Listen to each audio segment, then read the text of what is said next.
नमस्ते दोस्त। रोशनी धीमी कर लीजिए, पंखे की हल्की आवाज को महसूस कीजिए और अब धीरे धीरे इस कहानी में उतरते जाइए। चलिए अब शुरू करते हैं स्टोरी।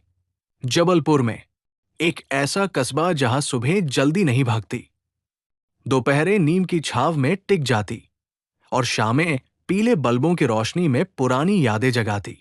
वही एक छोटा सा घर था, हल्की नीली दीवारों वाला, और सबसे अनोखी बात, उसमें कभी ताला नहीं लगता था। बाहर एक लकड़ी की तख्ती टंगी थी। यहां कोई ताला नहीं लगता क्योंकि यहां डर नहीं रहता। उस घर में रहते थे प्रभात बाबू और शारदा देवी। उम्र 70 के पार, पर मन अब भी किशोर। प्रभात बाबू हर सुबह तुलसी को पानी देते और रेडियो पर राग भैरव सुनते। शारदा देवी रसोई में एक कटोरी अतिरिक्त खाना जरूर रखती, कभी कोई भूखा आ जाए। लोग कहते जमाना ठीक नहीं है। प्रभात बाबू मुस्कुराते, जमाना लोगों से बनता है और लोग भरोसे से। फिर एक सुबह कुछ बदल गया। पुराना संदूक गायब था, कुछ रुपए, कुछ साड़ियां, एक पीतल का घड़ा, सब चला गया। मोहल्ला इकट्ठा हो गया, कहा था ताला लगा लो, लेकिन प्रभात बाबू चुप थे। तभी बरामदे के कोने में एक चिट्ठी मिली, मैं चोर हूं। पर यह पहला घर था जहां दरवाजा तोड़ नहीं सका, क्योंकि वो पहले से खुला था। सामान ले गया, पर आत्मग्लानि छोड़ गया। घर में सन्नाटा था, पर उस सन्नाटे में भी एक हल्की सी आस्था थी, दीपक की प्रतीक्षा। उस रात भी दरवाजा बंद नहीं हुआ, बल्कि प्रभात बाबू ने दरवाजे के पास एक छोटा दीपक जला दिया। अगर वो लौटे तो अंधेरे में रास्ता ना भटके। कुछ दिनों बाद बारिश की एक रात धीमी दस्तक हुई। दरवाजा तो पहले से खुला था।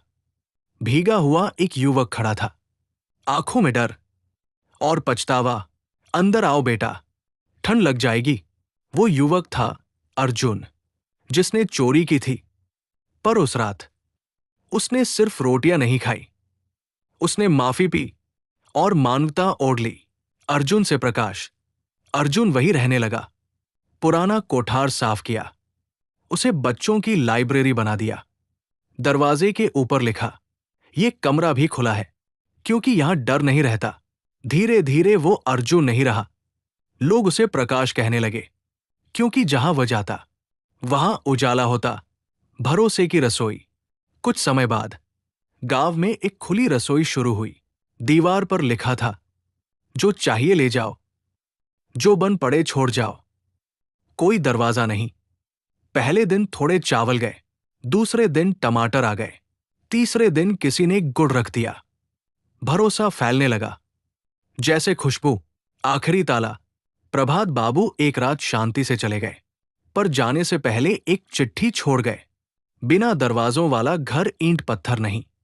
एक सोच है, जिस दिन तुम किसी टूटे को अपनाओगे, उसी दिन ये घर हर जगह होगा। उस दिन पूरे गांव ने अपने अपने घरों के बाहर एक दीपक जलाया और एक नई परंपरा शुरू हुई।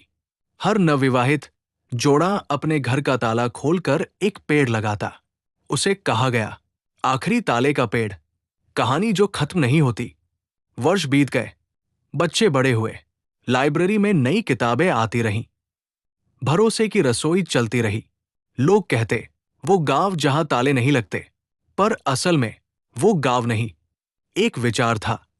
धीरे धीरे ये विचार शहरों तक पहुंचा, लोगों के दिलों तक पहुंचा, और शायद अभी जब आप ये कहानी सुन रहे हैं, तो आपके भीतर भी एक छोटा सा दरवाजा धीरे से खुल रहा है।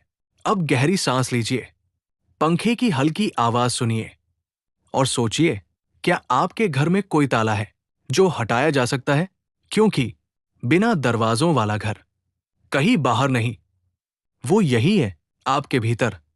दोस्त, ये स्टोरी आपको कैसी लगी आप कमेंट में जरूर बताएं, और वीडियो अच्छी लगी तो वीडियो को लाइक और चैनल को सब्सक्राइब करना ना भूले।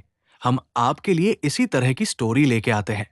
अच्छा दोस्त, अब हमें आज्ञा दीजिए, फिर मिलते हैं नए स्टोरी और नए अंदाज के साथ। तब तक के लिए बाय बाय। अपना ध्यान रखिए, खुश रहिए, धन्यवाद।